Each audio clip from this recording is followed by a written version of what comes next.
this episode, we uncover why the oils you choose for massage could actually be doing more harm than good to your client's skin and what you can do about it.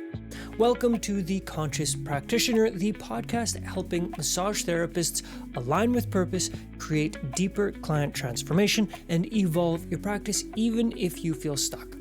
I'm your host, Dr. Jess, and each week we address your biggest practice challenges, from boundaries to burnout and everything in between. And together we uncover the inner blind spots behind these outer struggles that, when mastered, transform you from a skilled practitioner to a truly impactful one. Today I'm chatting with Marie.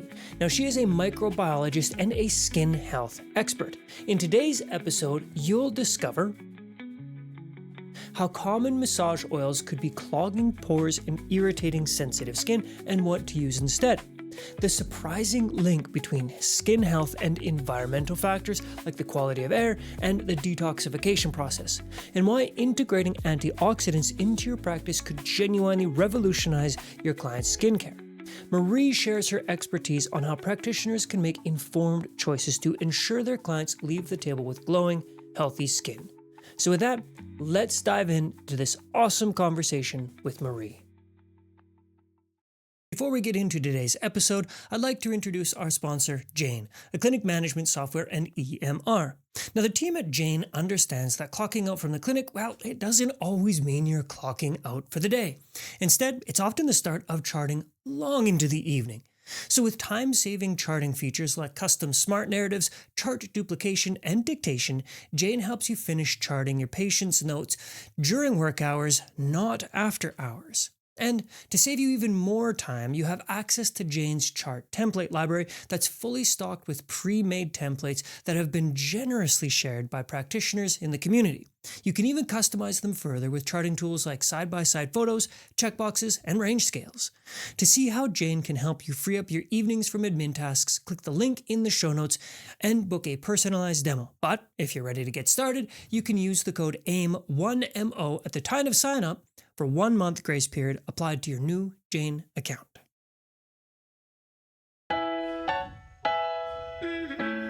Well, Marie, thank you.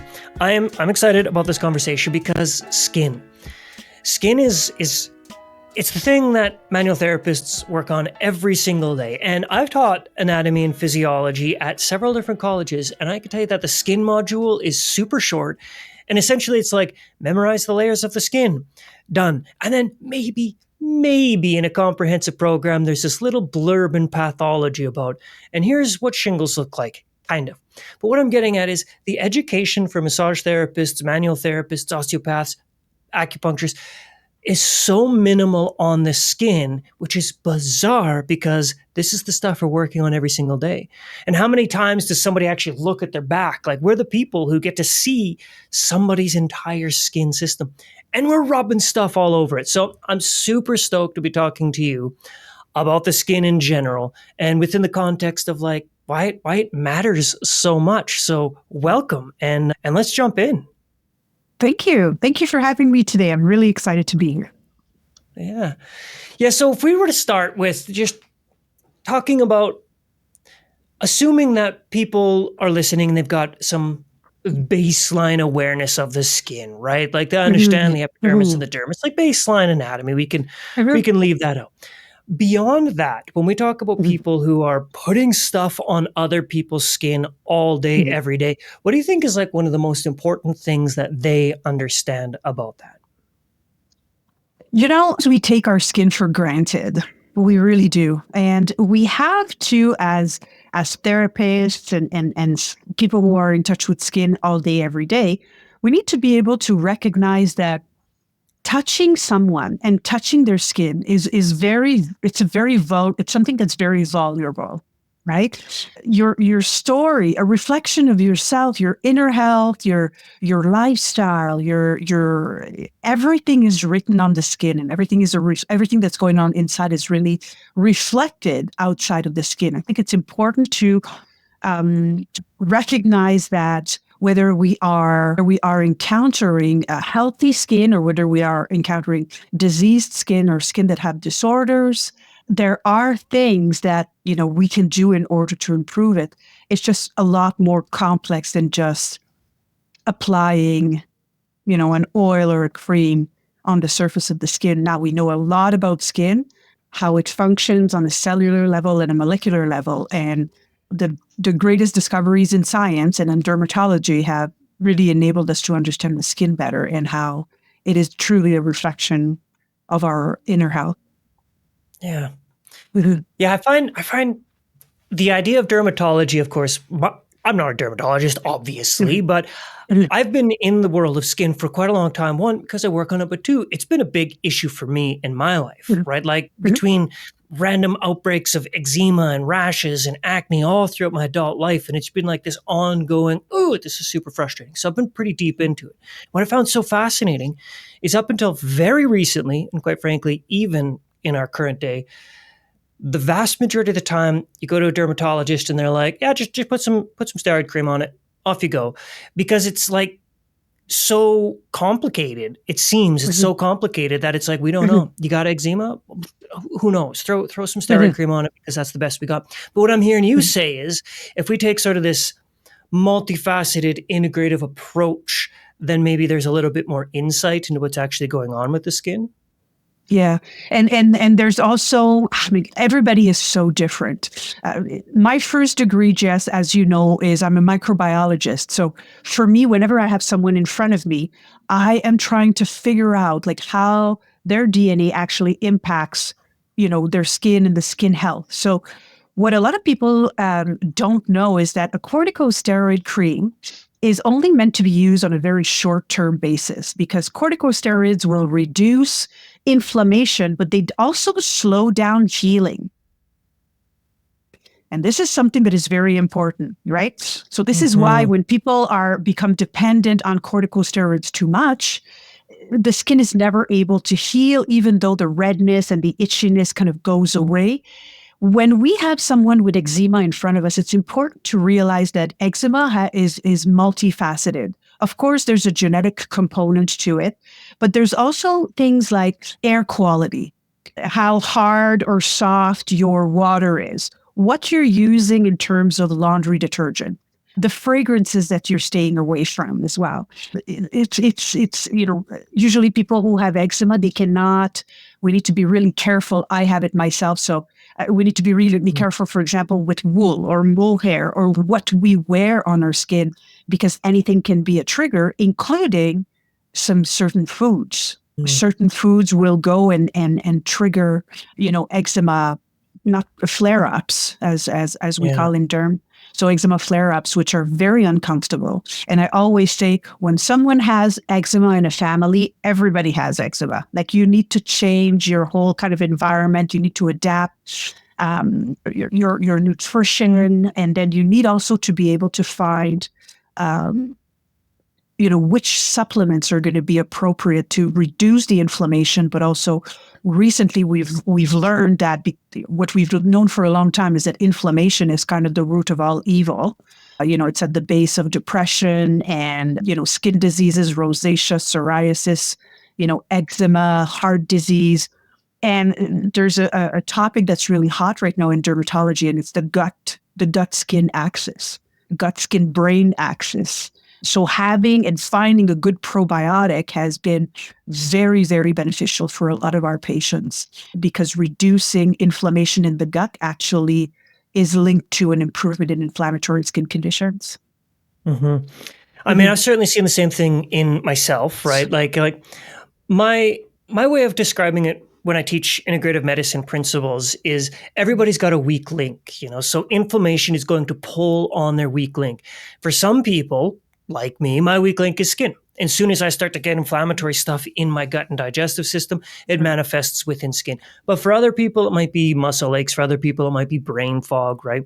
But what's interesting is I've seen that regardless of what one's individual weak link is, not too many links down that chain, skin is pretty much always involved when we talk about the inside out. People having poor nutrition, they might start with brain fog and then eventually get to muscle aches, but inevitably it's going to come out on the skin. And I think it's a pretty profound reflection of what's happening on the inside.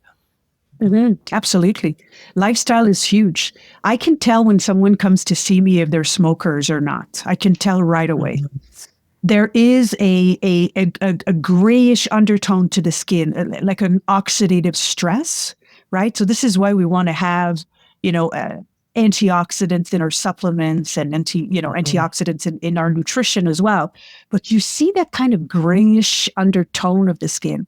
And that oxidative stress I've seen from lifestyle, from poor sleep quality as well. I think we tend to underestimate the power of a good night of sleep. And at the same time, oxidative stress can also come from lifestyle, but also from poor detoxing.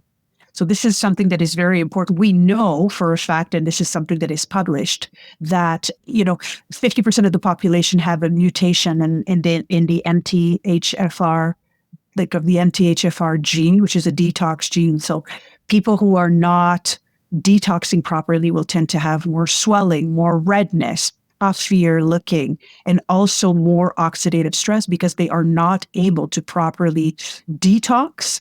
The liver gets overburdened, the lymphatic drainage is not optimal, and then you really see it on the face, even for acne, for example. Huge lymphatic drainage is huge for acne and the Mhm. improvement of acne-prone skin.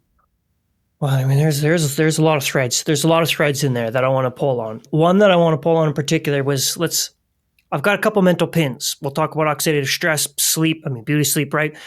But when you're talking about smokers and kind of the gray pallor to the skin, I'm Mhm. curious about this. So there's this technique, and it's called cupping. You ever seen or heard of Mhm. cupping? Right? I get it every week.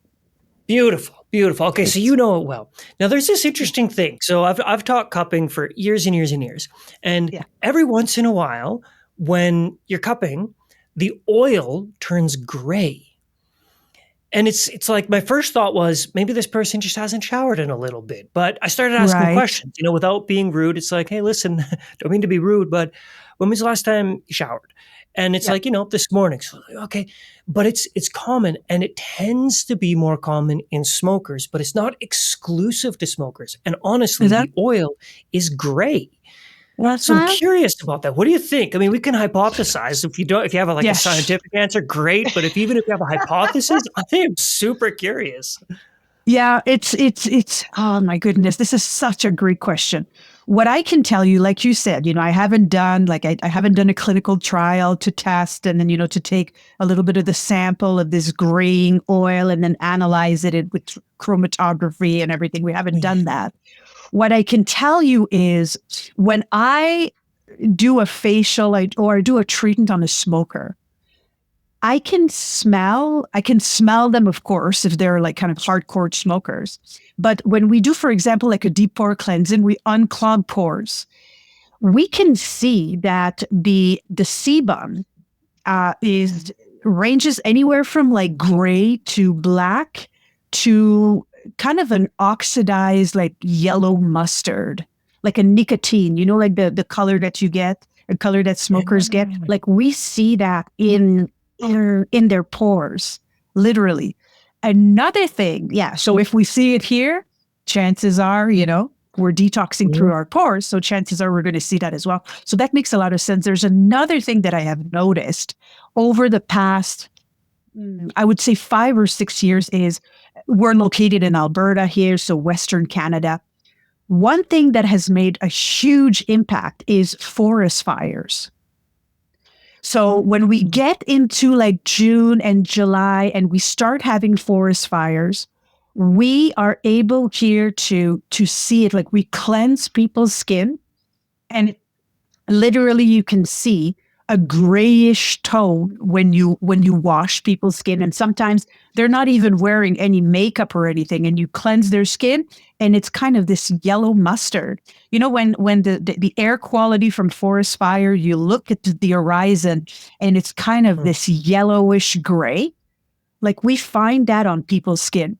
We also have linked, and once again, this is not a scientific experiment, it's just observation. But I always say science is slow, you know, logic is fast. Another thing that we see is a lot more dermatitis when the air quality from the forest fire is kind of lower. We see a lot more eczema. We see a lot more skin barrier issues, dryness, excessive, like irritation. And from the toxicity of, and it's from the poor air quality. So, yeah, it's very, very interesting. I haven't seen anything. It's fascinating. And what's been published years ago, actually, is they are now linking air pollution with an increase in skin pigmentation. And they've tested that actually in China, so Fitzpatrick for like Asians. And they can clearly see that even the air quality has a huge impact on skin reactivity, on your skin barrier, but also on the process of hyperpigmentation. It's absolutely fascinating. So if you do cupping and it comes out and it's like gray, or it could also be that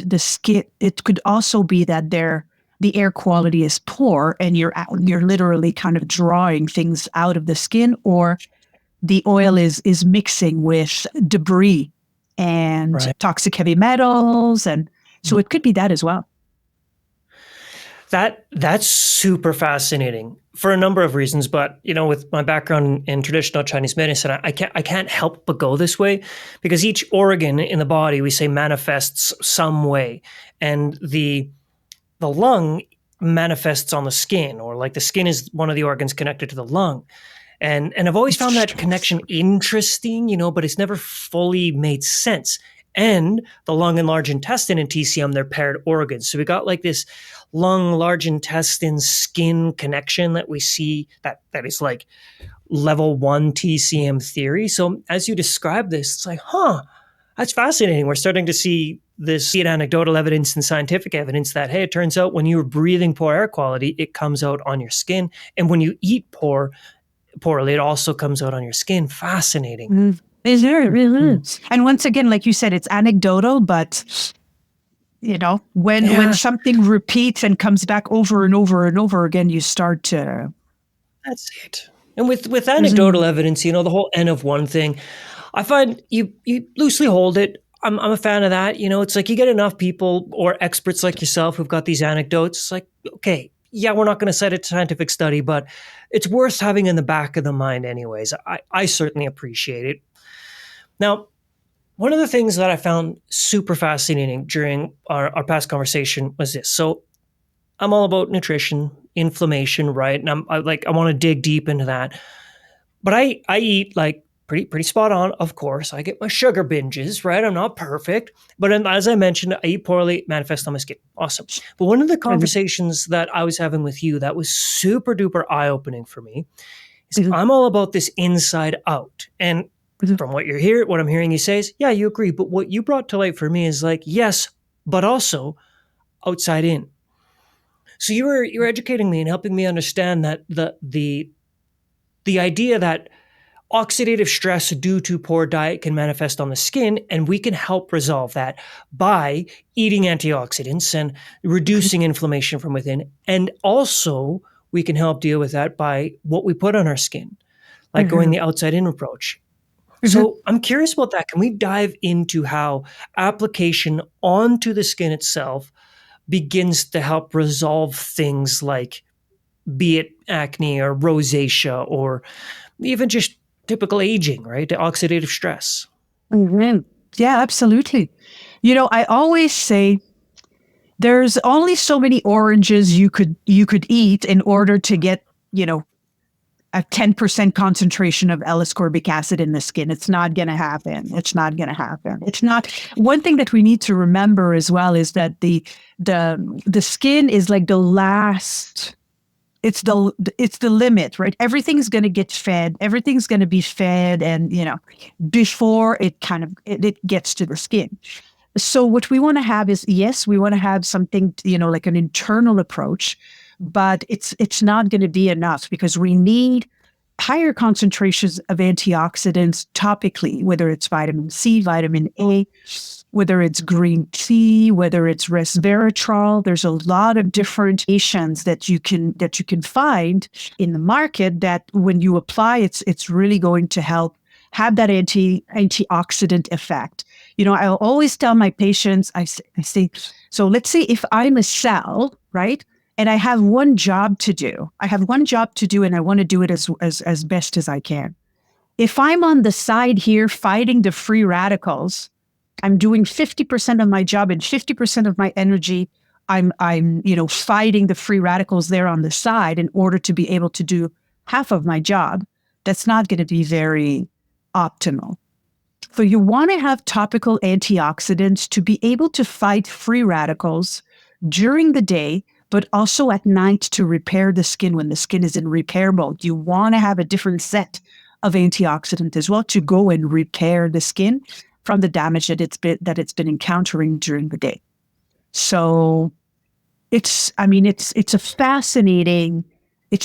fascinating. And just like we were talking about, inflammation being the cause and the root cause and the root of all evil, I call it. It's the same thing topically, right? Like you could drink a ton of green tea. How much of an anti-inflammatory approach are you going to have on the skin? You could drink all the green tea in the world. All it's going to do is you're not going to sleep, and then you're going to have. So yeah, what we want to do is based on what we see, based on patients' concerns. I would say that probably from the analysis that I've done over the past 18 years, I would say that 85 to 90% of people, even if it doesn't show to the naked eye, have some sort of moderate to severe inflammation in their skin. And this is why we always recommend an anti-inflammatory. Aloe is a great one. Green tea is a great one. Niacinamide, azelaic acid. There's a lot of zinc oxide. Even zinc oxide, which we can use as a sunscreen, is a natural anti-inflammatory as well. So there's a lot of things we can do to approach aging and to approach pigmentation to prevent as well through topical anti-inflammatories. Beauty. I want to dig into that idea in much more detail. Like we'll have a conversation here in a moment about what are some things that practitioners could include into their maybe they make their own lotion. I want to dig into that. But what I'm really curious about first is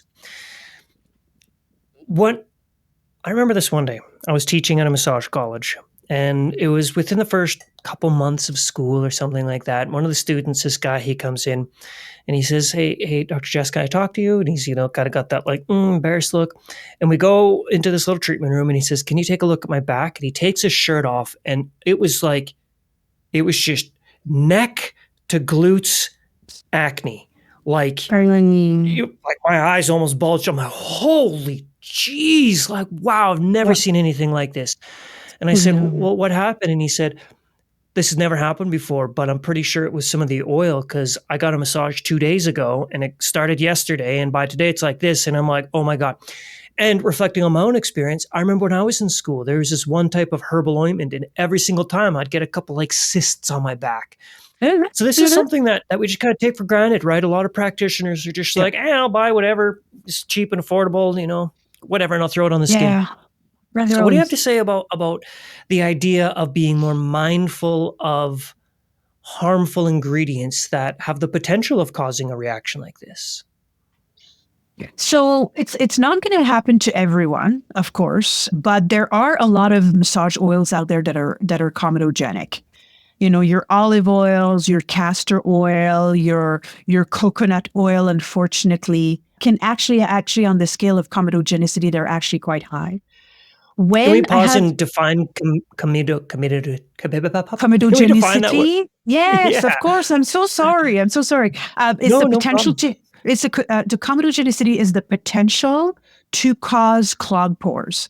So when we talk about how acne happens, so acne, in 95% of cases starts with a clogged pore.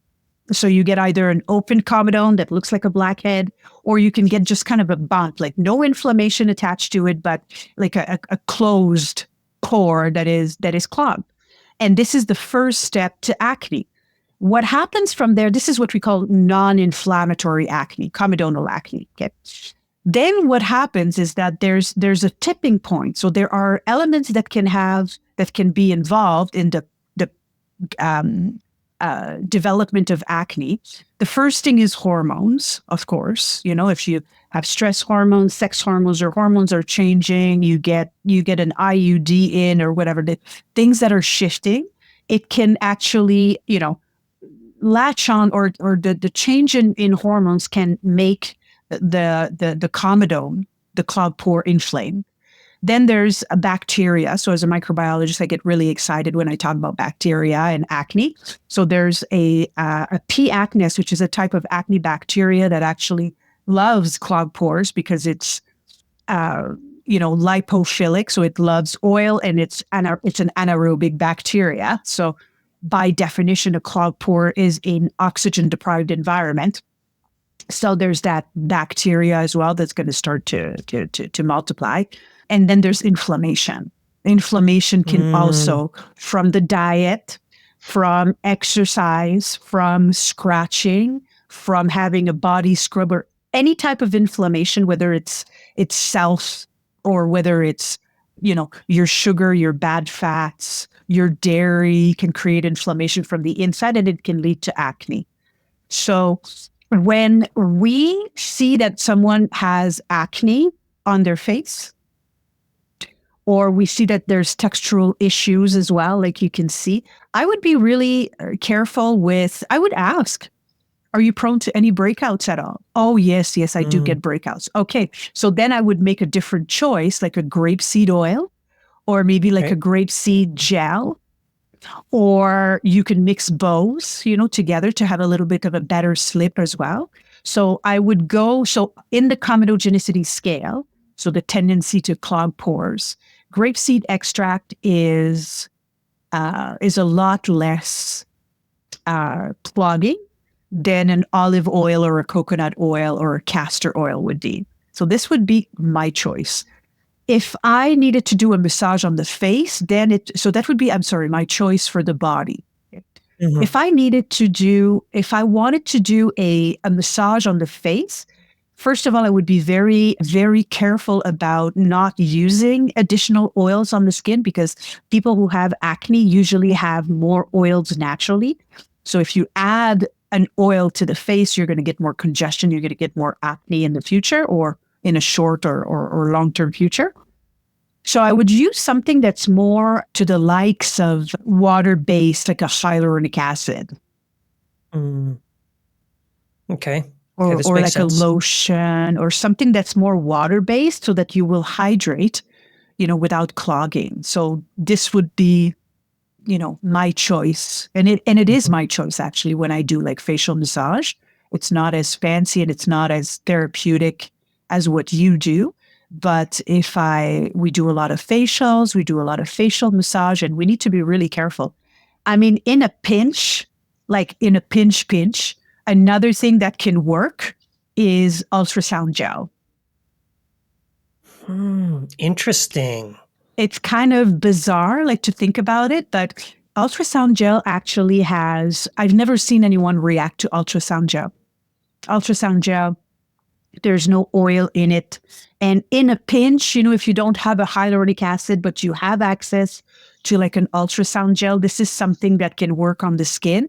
And if you put enough, it gives you a nice glide. And after that, you can remove with a nice warm towel. And so in a pinch, that's a little trick. Mm-hmm. I like it. And that naturally leads into this next curiosity that I have.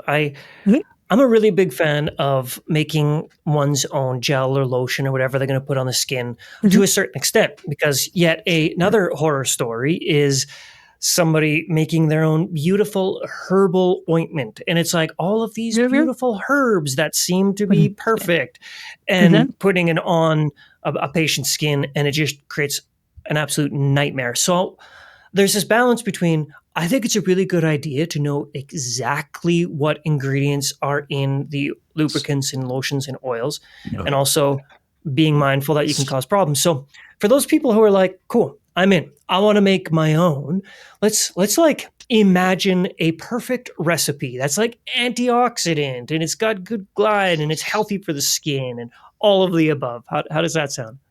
Oh my goodness, it sounds awful. No, it doesn't sound awful, but there are things that we need to know and that we need to take into consideration. So, Okay. I'm a microbiologist and I worked for L'Oreal, the biggest cosmetic company in the world, for many, many years. And I have my own skincare line. Okay. So, which is called Aliquot Skin. Anywho, one thing that is really important to remember is that there's two types of ingredients that comes in a product. There are oil-based ingredients and there are water-based ingredients. Okay. So if you're going to choose, so if you want to make something, you can choose both, oil-based ingredients and you can mix them with a water-based ingredient. But as soon as you put water in the product, there is a chance for bacterial contamination. If you only have an oil, if you say, listen, I'm going to make an oil, and you do olive oil, rosehip oil, a little bit of essential oil, you just put oils in your mix, then if you don't have any water, you don't need a preservative because bacteria does not grow in oil. But as soon as you have a mix, like as soon as, let's say, you put aloe in, you could try to make your own, like, I don't know, shea butter, you put, a little bit of glycerin in there, you put a little bit of olive oil in there, you shake.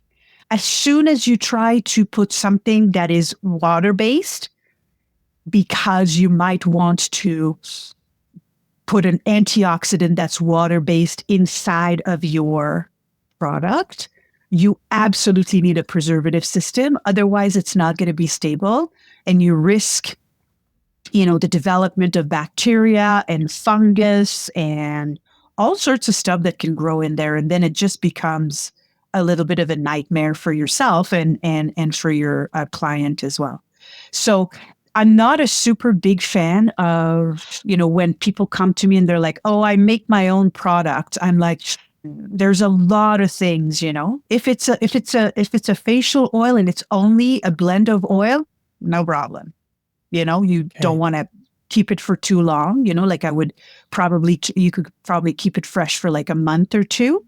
But if you're going to have any type of water-based ingredient in there, you absolutely need to have a preservative system. And then that's when it gets complicated, right?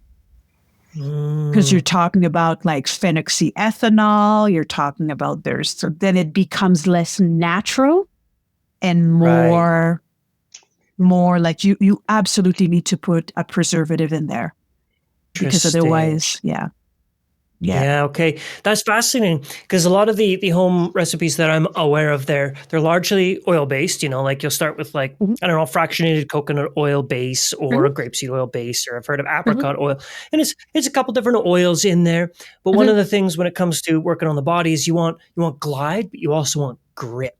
Right? Like you want to be able to slide on the skin, but not like slide off the skin. So then a lot of people will throw in like a shea butter or like a little bit of beeswax or something like that. Yes. And from what I'm hearing you say is like when we throw in the shea butter, that's water-based. No. Is that what you're saying? No. Okay. No. So that's oil-based as well. So that would be good if you want more grip. Okay. Yeah. So this is waterless.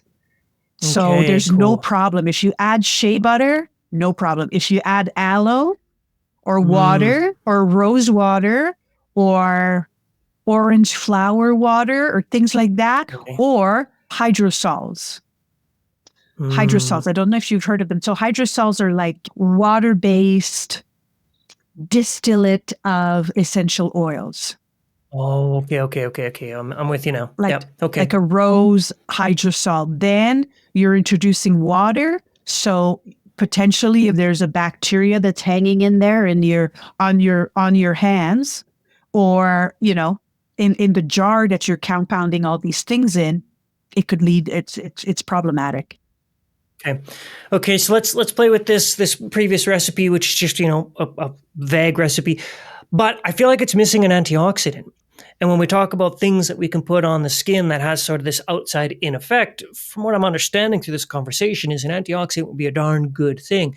So is there any antioxidant that we could add into this magic recipe that isn't water-based, so we don't have to worry about preservatives? Yeah. So it would be oil-based. Yeah. And then thank you for bringing that up, because then it brings, so one thing, for example, would be vitamin E. Vitamin E is oil Ooh. based, right? You could do that. Okay. You don't want to use too much though, because vitamin E for certain people can be pretty allergenic. And you don't Okay. want to put, like, if someone has an open wound or a sore or something like that, you don't want to put, interestingly, vitamin E on it, because you can get an allergic reaction. But you could do a vitamin E oil.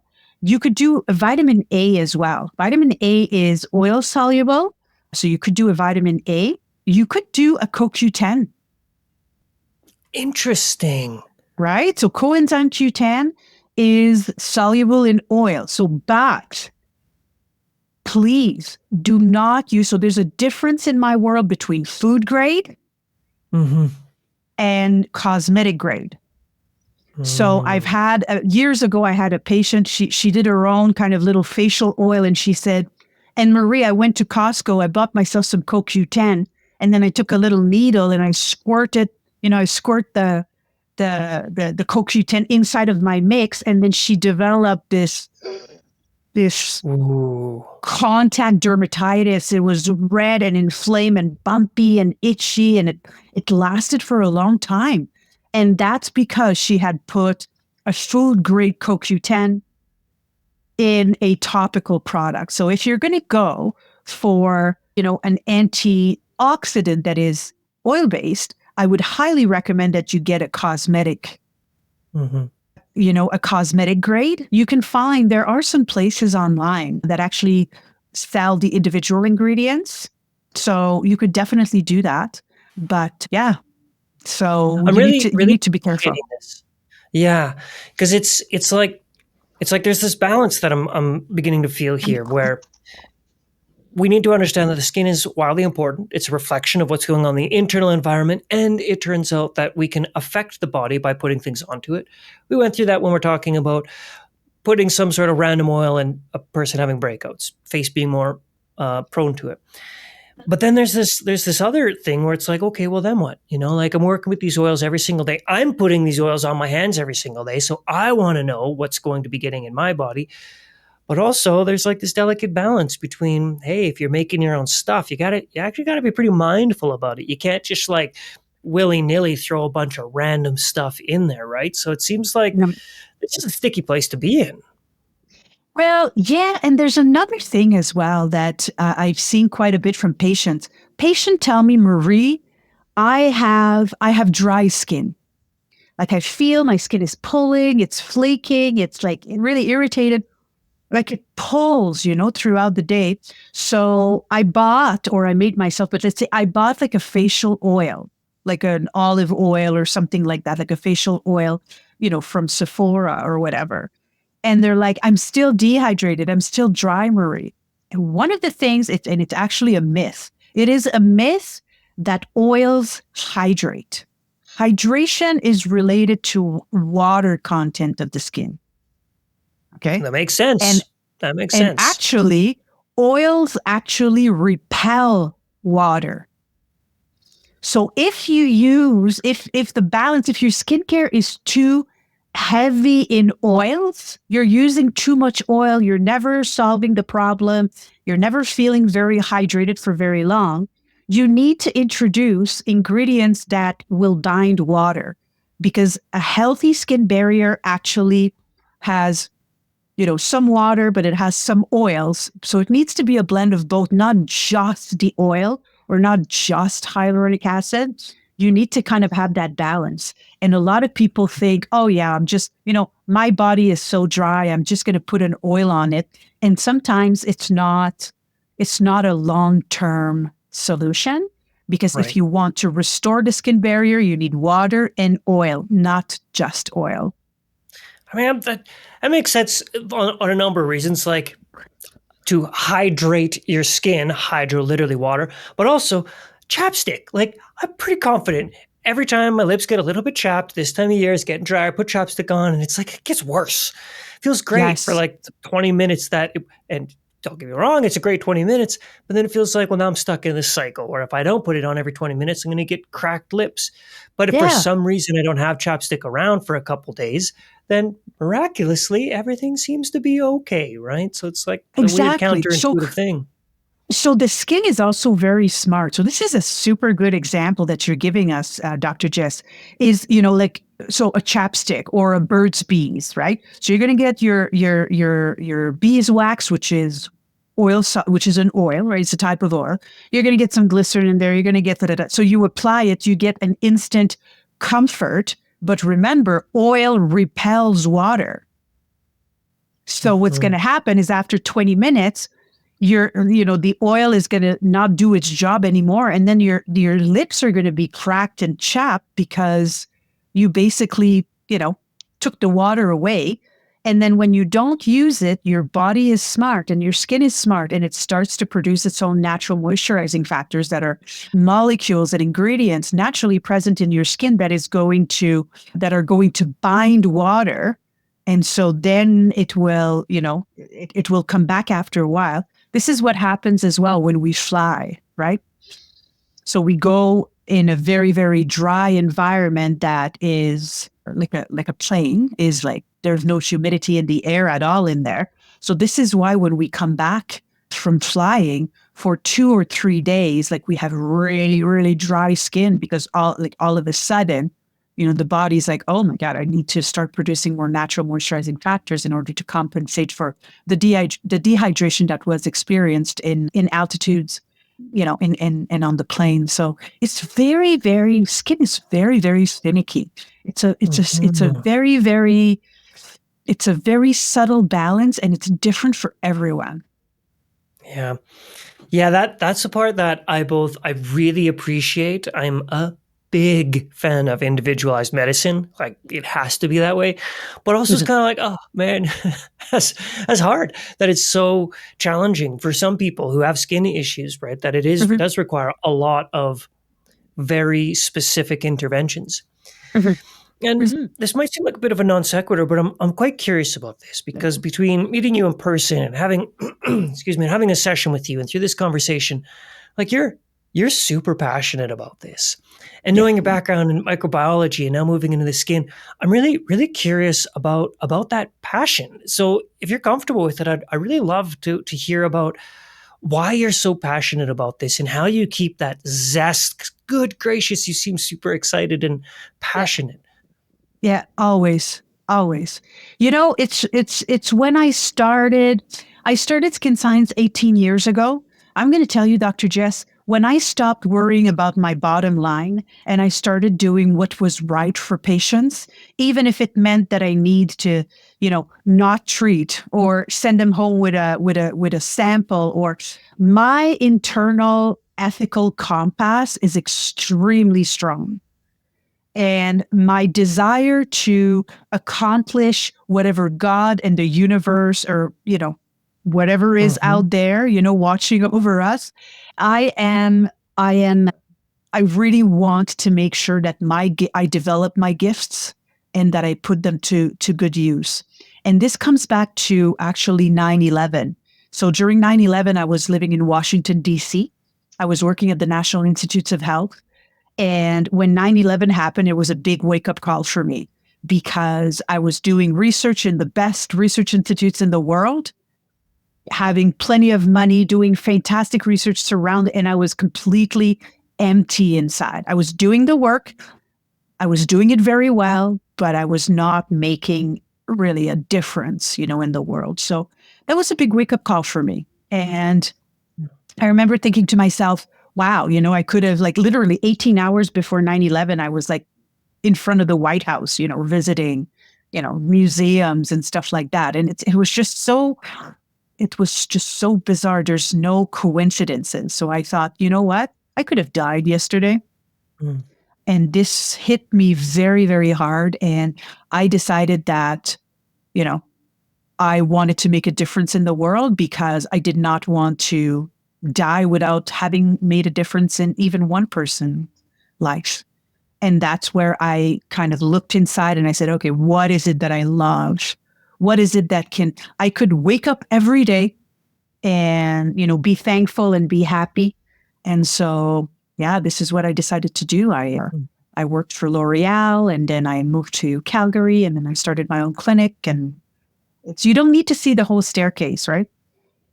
When I graduated in microbiology and immunology at 24, you would have told me, Marie, in 8 years, you're going to have your own medical spa. I would have said, no way.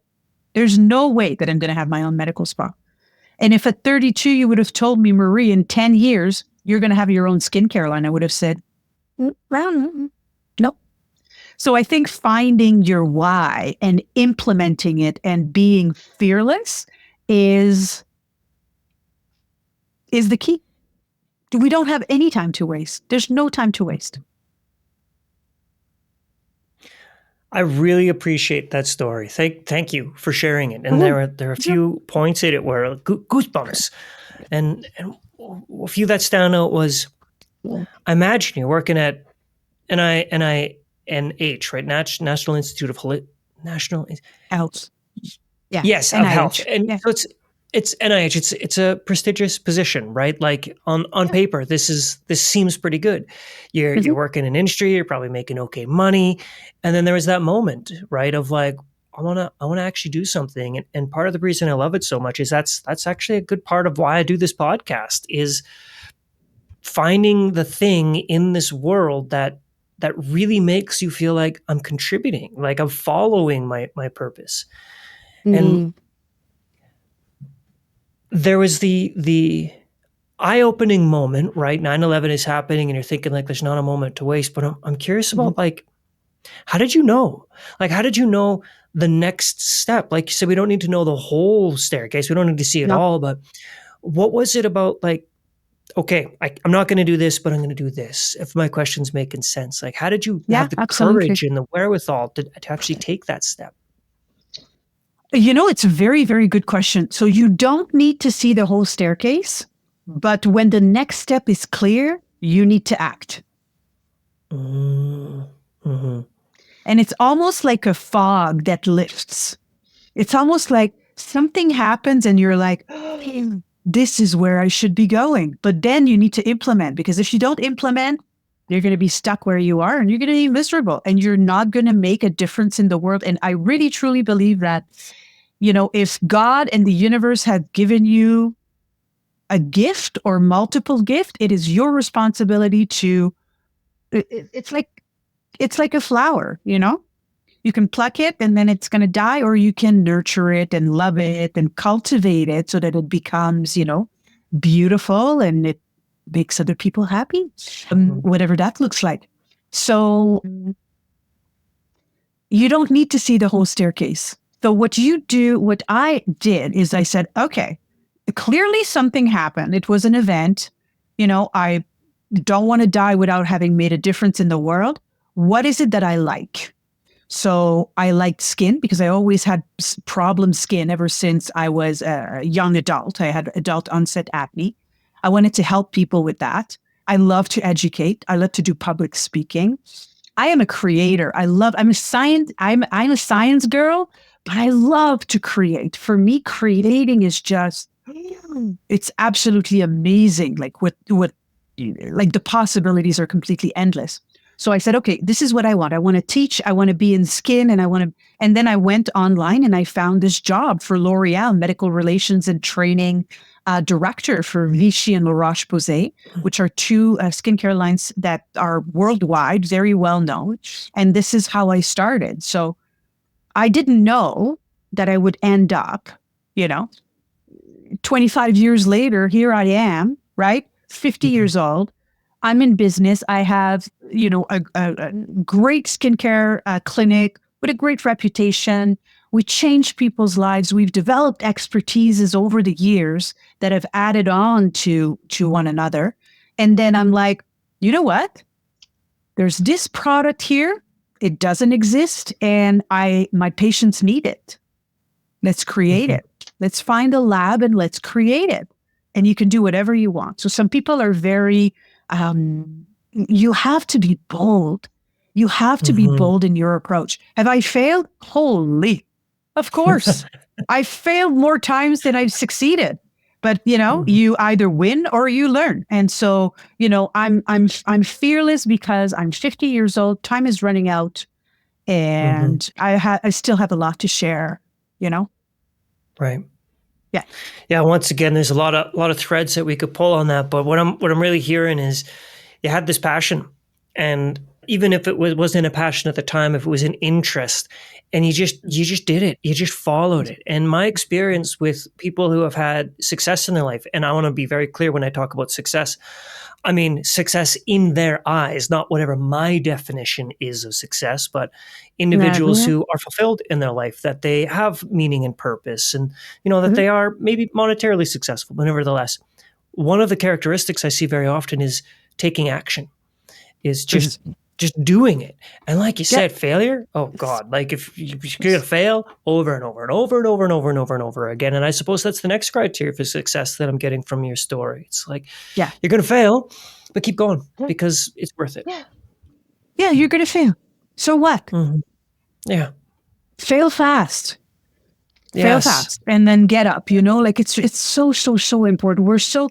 There's a lot of people who are so paralyzed, by fear of failure, fear of success, whatever. Like, it's like, you cannot, if you start listening to that little voice inside of you that tells you that you can't do this, that you're not good enough, that you don't know what you're doing, that you're not, you don't have no, just do it.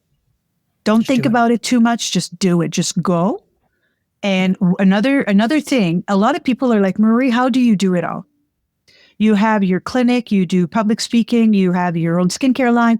Now you're launching your skincare line in a lot of different medical spas. So we're going kind of wholesale with that project. Like, how do you do it all? Like, I don't, And so what I do is that I actually make sure that I forward so outside of my like day-to-day, like I'm about 8 hours hands-on, like 4 days a week. And then I have my admin day and everything. But one thing that I do is every day I forward 2 projects. And it doesn't need to be a lot. It can be like just a 10-minute, a little email that I'm sending to my branding expert in New York City to ask him a couple of questions. It's 10 minutes of my time, but that's forwarding that project. So every day I forward 2 projects. Right. And it's like every day you're not taking, you're not like trying to get to the top of the staircase. Every single day you're just taking the next step. That's right. Little bit at a time. And before you know it, it's, the work is done and you're proud of it. And this is another thing that I really had to catch myself, Dr. Jess. Like, I am such a go-getter that I did not enjoy. You need to enjoy the process, not only, the apple at the end. And then you need to enjoy the apple at the end, not just go to the next. Celebrate your wins. Celebrate your small wins. Celebrate your big wins. Sometimes we just, okay, so this is done and, no, like just sit with your success.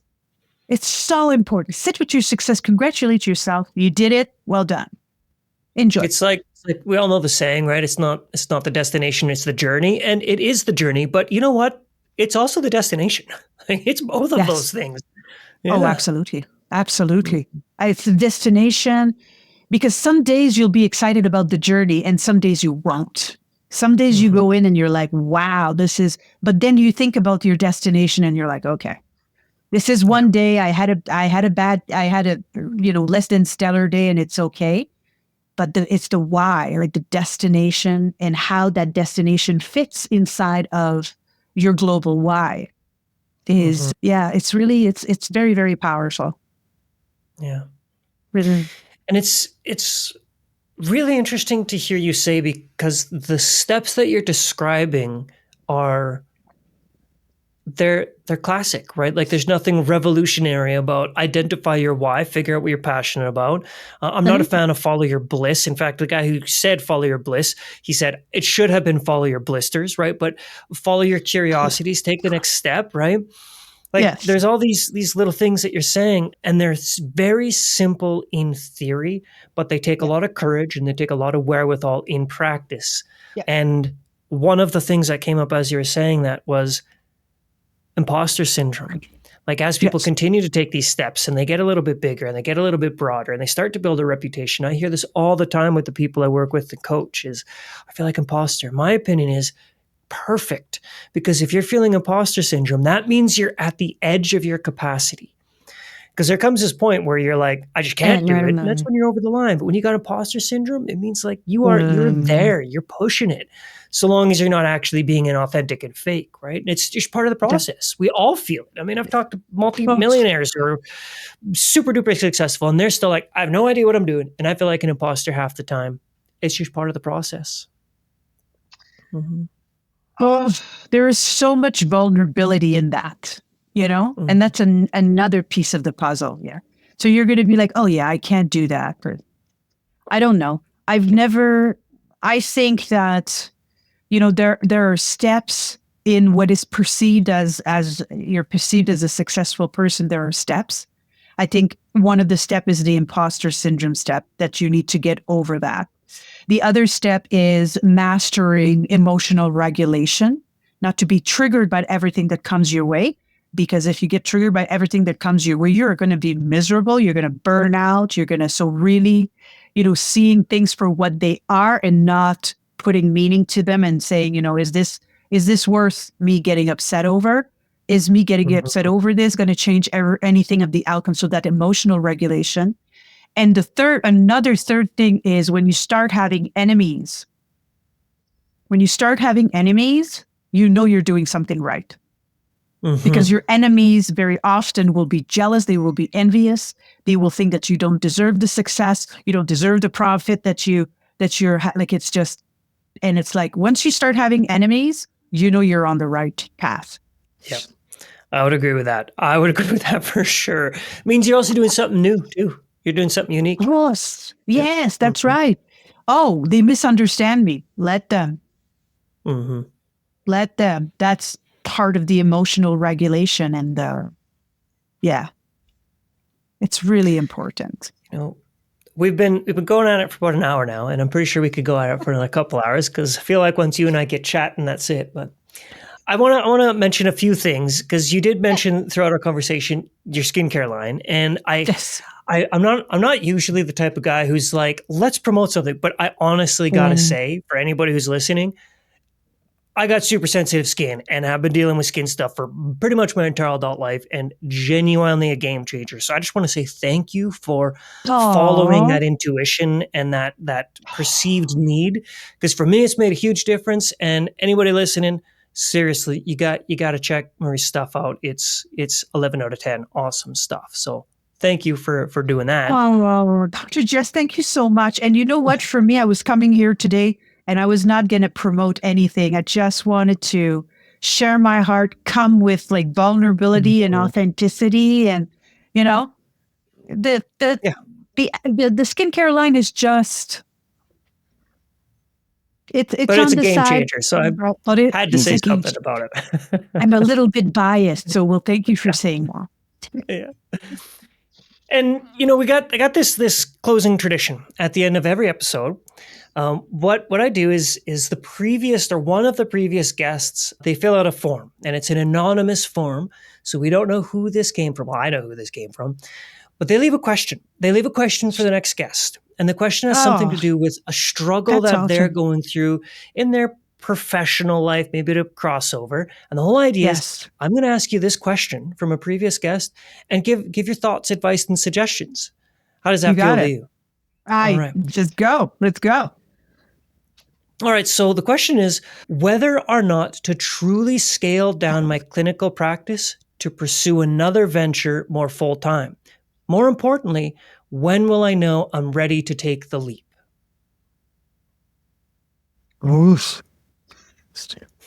So if I understand correctly, the person has a business, has a clinical practice, and wants to phase out of the first one and phase into a second one. When will you know? Mm-hmm. And the idea here is, it's like you're talking to a good friend. You're just giving, not advice, but just like, hey, here's what I got to say to you, good friend. Oh my goodness, there's so many things. So So first of all, you have to make sure that, of course, like financially, that it would make sense, right? That as you're phasing out the first one and the other one is going up, but you're going to be able to financially be stable, to do the transition. Inside, when you're ready. And I know it's scary because you don't know if it's going to work, if it's not going to work, but you need to listen to your gut, because there's nothing worse than when I die, Dr. Jess, I never want to be in a situation where I said, I should have started my own skincare line. I should have started my own, and sometimes it takes a long time. It took me a long time before I started my own skincare line. I thought about it for at least 8 years. And then something happened and I was like, that's my cue. So listen to your gut. If you're not ready, make sure that it's not that you're not ready because of fear, is that you're not ready. It doesn't feel right. But make sure that you are able to put that fear to the side. And I really believe that if you listen to your gut feeling, you will know when to transition. Yeah, it's very, yeah, it's a feeling inside, but you just need to make sure that you're not stopped by your ego, and you're not stopped by your pride, and you're not stopped by fear. Once you've analyzed those, you put those to the side, what is left? Mm-hmm. You'll know if you're ready or not. Beautiful. That's a brilliant answer. I love it. And thank you for participating. Mm-hmm. All right. Well, before we go, anything else to add? I'm going to put all of your contact info in the show notes so people can get a hold of you, follow your stuff. But anything else you'd like to add before we tie a bow on this conversation? I'm ready for part 2 of our podcast. Great. Let's make it a thing. Thank you so much for having me. It's just such a pleasure. And you're a great interviewer. Wow. You're so great. Thank you very much. You're so great. You know what? Well done, my friend. I really appreciate that. Really? Thanks for your time. Thank you so much, Dr. Jess. We'll see you next time. Well, thank you so much for spending your time with us today. Before you go, I would love to share with you 3 key highlights from this awesome conversation with Marie.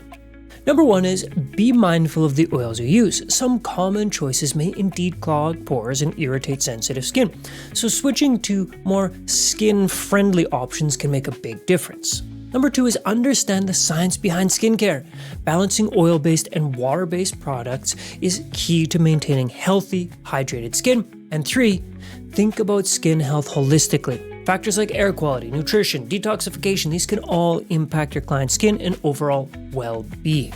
And of course, a very special thank you to Marie Bertrand for sharing her expertise and passion with us today. You can find all of Marie's information, including her incredible skincare line, in the show notes. And if these insights resonated with you, be sure to follow or subscribe to The Conscious Practitioner wherever you get your podcasts. You're going to get weekly guidance that is going to bridge the gap between traditional bodywork and transformational healing. So with that, thank you so much for listening to The Conscious Practitioner, and until next time, be well, my friend.